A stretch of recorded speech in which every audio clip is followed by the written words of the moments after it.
আসসালামু আলাইকুম। সংবাদে আপনাদের সবাইকে স্বাগতম জানাচ্ছি আমি মিম। শুরুতেই সংবাদ শিরোনাম। হাদি ভাইকে গুলি কেন, ভারত তুই জবাব দে স্লোগানে উত্তাল প্রগতি সরণি।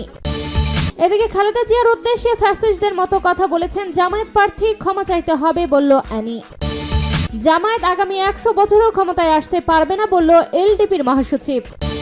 নির্বাচন নিয়ে প্রতিবেশীদের উপদেশ সম্পূর্ণ অগ্রহণযোগ্য বলল পররাষ্ট্র উপদেষ্টা। এদিকে হাসনাত আব্দুল্লাহর নির্বাচনী প্রচারণা থেকে 2 সন্দেহভাজন আটক। রাজধানীর প্রতিটি প্রবেশ মুখে তল্লাশি ও নিরাপত্তা বাড়াচ্ছে পুলিশ। এবং সর্বশেষ জানিয়ে দেব বাংলাদেশকে আসামের মুখ্যমন্ত্রীর হুমকি। শিরোনাম শুনছিলেন, এবার বিস্তারিত। হাদি ভাইকে গুলি কেন, ভারত তুই জবাব দে স্লোগানে উত্তাল প্রগতি সরণি।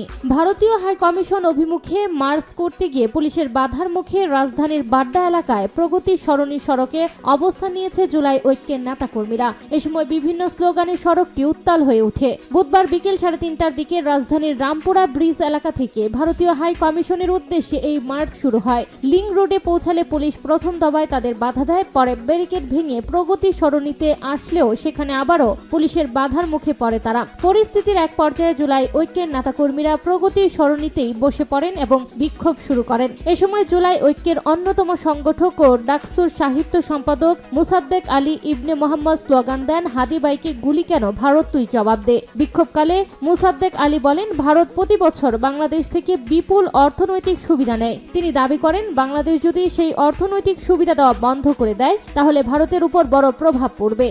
খালেদা জিয়ার উদ্দেশ্যে ফ্যাসিস্টদের মতো কথা বলেছে জামায়াত প্রার্থী, ক্ষমা চাইতে হবে বলল অ্যানি। জামায়াতে ইসলামীর প্রার্থী রেজাউল করিম তার বক্তব্যে খালেদা জিয়াকে উদ্দেশ্য করে ফ্যাসিস্টদের মতো কথা বলেছেন, এজন্য তার বক্তব্য প্রত্যাহার সহ তাকে ক্ষমা চাইতে হবে বলে মন্তব্য করেছেন লক্ষ্মীপুর 3 আসনের ধানের শীষের প্রার্থী ও বিএনপির যুগ্ম মহাসচিব শহীদ উদ্দিন চৌধুরী অ্যানি। বুধবার 17 ডিসেম্বর দুপুরে লক্ষ্মীপুর পৌরসভার ইসলাম মার্কেট এলাকায় নির্বাচনী গণসংযোগকালে জামায়াতের ঢাকা মহানগর উত্তরের সেক্রেটারি ও দলীয় প্রার্থী ডক্টর রেজাউল করিমের উদ্দেশ্যে সাংবাদিকদের কাছে এনে চৌধুরী এসব কথা বলেন। শহীদ উদ্দিন চৌধুরী অ্যানি বলেন, আমি একটা টক শোতে কথা বলেছি, তখন জামায়াতে ইসলামীর প্রার্থী স্বীকার করেছেন এক ধরনের রাজনৈতিক দলের রাজনীতিবিদ এতিমের টাকা, দুস্থদের টাকা মেরে খেয়েছে। এই ধরনের বক্তব্য ইতিপূর্বে হাসিনা ফ্যাসিস্টদের দোসররা দিয়েছেন। জামায়াতের প্রার্থী আল্লাহর কসম করে বলেছেন তিনি খালেদা জিয়ার নাম নেন নাই। কথাটা সত্য, তিনি খালেদা জিয়ার নাম নেন নাই, কিন্তু কথাটা কাকে মিন করলো? খালেদা জিয়া সারা বাংলাদেশে আন্তর্জাতিকভাবে সারা বিশ্বেও সম্মানিত।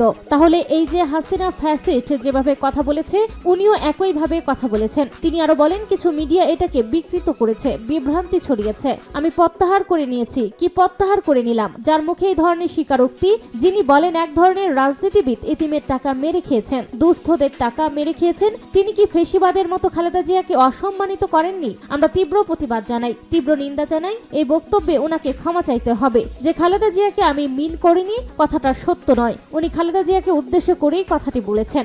জামায়াত আগামী 100 বছরও ক্ষমতায় আসতে পারবে না বলল এলডিপির মহাসচিব। এলডিপির মহাসচিব ও সাবেক প্রতিমন্ত্রী বীর মুক্তিযোদ্ধা ডক্টর রেদওয়ান আহমেদ বলেছেন, একক সরকার গঠন তো দূরের কথা, আগামী 100 বছরও ক্ষমতার ধারের কাছেও যেতে পারবে না জামায়াত ইসলামী। তিনি বলেন, এদেশের মানুষ জানে 1971 সালে জামায়াতে ইসলামীর রাজাকার আল বদর ও আল সামস বাহিনী গঠন করে নির্বিচারে গণহত্যা চালিয়েছিল। দেশের অসংখ্য নারী ও কিশোরীকে পাকিস্তানি হানাদার বাহিনীর ক্যাম্পে ধরে নিয়ে গিয়ে পাশবিক নির্যাতন করা হয়েছে। সেই ভয়াল দিনগুলোর কথা আজও এদেশের মানুষ ভুলে যায়নি। ডক্টর রেদওয়ান আহমেদ বলেন, বাংলাদেশের স্বাধীনতা কোনো একদিনে অর্জিত হয়নি। 1966 সালের ঐতিহাসিক 6 দফা আন্দোলন থেকে শুরু করে 1971 সালে মহান মুক্তিযুদ্ধ পর্যন্ত বঙ্গবন্ধু শেখ মুজিবুর রহমানের অবদান ছিল অত্যন্ত গুরুত্বপূর্ণ। সে সময় তিনি ছিলেন এদেশের সবচেয়ে বড় মাপের নেতা। তিনি আরো বলেন, বঙ্গবন্ধু শেখ মুজিবুর রহমান চাইলে স্বাধীনতার ঘোষণা নিজেই দিতে পারতেন, কিন্তু ইতিহাসের বাস্তবতা হলো মেজর জিয়াউর রহমানই প্রথম বাংলাদেশের স্বাধীনতার ঘোষণা দেন এবং পরবর্তীতে বঙ্গবন্ধুর নামেই দ্বিতীয় দফায় সেই ঘোষণা পাঠ করেন। ইতিহাসে যার যতটুকু অবদান তা সঠিকভাবে স্বীকার করাই দেশ ও জাতির প্রতি প্রকৃত দায়িত্ব। বিজয় দিবসে তাৎপর্য তুলে ধরে তিনি বলেন, মহান মুক্তিযুদ্ধের চেতনা রক্ষা এবং স্বাধীনতার সঠিক ইতিহাস নতুন প্রজন্মের কাছে তুলে ধরতে রাজনৈতিক নেতৃবৃন্দ সহ সমাজের সকল স্তরের মানুষকে দায়িত্বশীল ভূমিকা পালন করতে হবে। নির্বাচন নিয়ে প্রতিবেশীদের উপদেশ সম্পূর্ণ অগ্রহণযোগ্য বলল পররাষ্ট্র উপদেষ্টা। পররাষ্ট্র উপদেষ্টা তৌহিদ হোসেন বলেছেন, নির্বাচন নিয়ে প্রতিবেশীরা নসিহত করার চেষ্টা করছে, এ বিষয়ে তাদের উপদেশ সম্পূর্ণ অগ্রহণযোগ্য। বুধবার 17 ডিসেম্বর পররাষ্ট্র মন্ত্রণালয়ে সাংবাদিকদের সঙ্গে আলাপকালে কথা বলেন তিনি। পররাষ্ট্র উপদেষ্টা বলেন, দিল্লিতে বাংলাদেশের হাই কমিশনারকে তলবের ঘটনা স্বাভাবিক। আগে থেকেই ঢাকা দিল্লি সম্পর্কে টানাপোড়েন চলছে, সেখানে নতুন মাত্রা যোগ হলো কিনা তা বলা কঠিন। ভারতে বাংলাদেশ মিশন ছোট করার কোনো কথা এখনো ভাবছে না সরকার, তবে প্রয়োজনে মিশন ছোট করা হবে। তিনি আরো বলেন, তারেক রহমান গতকাল রাত পর্যন্ত বাংলাদেশে আসার জন্য কোনো ট্রাভেল পাস বা ডকুমেন্ট চাননি বলেও জানান তিনি। এ সময় হাসনাত আব্দুল্লাহ পদত্যাগের যে দাবি তুলেছেন তা কোনোভাবেই সরকারের অবস্থান নয় বলেও মন্তব্য করেন তিনি।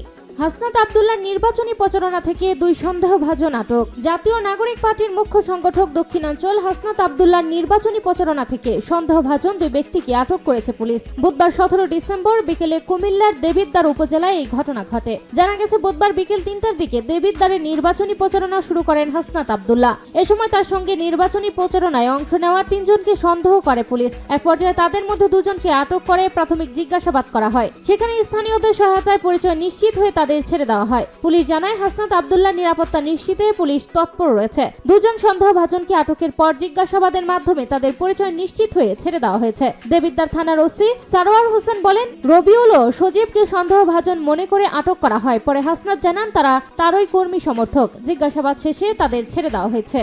রাজধানীর প্রতিটি প্রবেশ মুখে তল্লাশি ও নিরাপত্তা বাড়াচ্ছে পুলিশ। ঢাকা মহানগরীর নিরাপত্তা নিশ্চিত ও আইন শৃঙ্খলা পরিস্থিতি স্বাভাবিক রাখতে রাজধানীর প্রতিটি প্রবেশ মুখে তল্লাশি ও নিরাপত্তা ব্যবস্থা জোরদার করেছে পুলিশ। বুধবার বিকাল থেকে শহরের বিভিন্ন গুরুত্বপূর্ণ পয়েন্টে বিশেষ চেকপোস্ট কার্যক্রম শুরু হয়েছে। ঢাকা মহানগর পুলিশের ডিএমপি, গণমাধ্যম ও জনসংযোগ বিভাগের উপ কমিশনার মোহাম্মদ তালিবুর রহমান এক খুদে বার্তায় তথ্য জানান। তালিবুর রহমান বলেন, ঢাকা মহানগরীর সামগ্রিক নিরাপত্তা ও জনশৃঙ্খলা রক্ষা অদ্য থেকে চেকপোস্ট ব্যবস্থা আরো বেগবান করা হয়েছে। আজ বিকাল 4টা থেকে মহানগরীর বিভিন্ন বিভাগে কৌশলগত স্থানগুলোতে এই তল্লাশি কার্যক্রম পরিচালিত হবে। নির্ধারিত স্থানগুলোর মধ্যে রয়েছে রমনা বিভাগের বসিলা, লালবাগ বিভাগের বাবুর বাজার, ওয়ারি বিভাগের Postogola bridge, Matuail U loop ও স্টাফ কোয়ার্টার এলাকা। এছাড়া মতিঝিল বিভাগে বাসাবো, মিরপুর বিভাগের গাবতলী, গুলশান বিভাগের 300 ফিট এবং উত্তরা বিভাগের আব্দুল্লাহপুর ব্রিজ, কামারপাড়া ও দৌড় ব্রিজ এলাকায় চেকপোস্ট পরিচালনা করা হবে।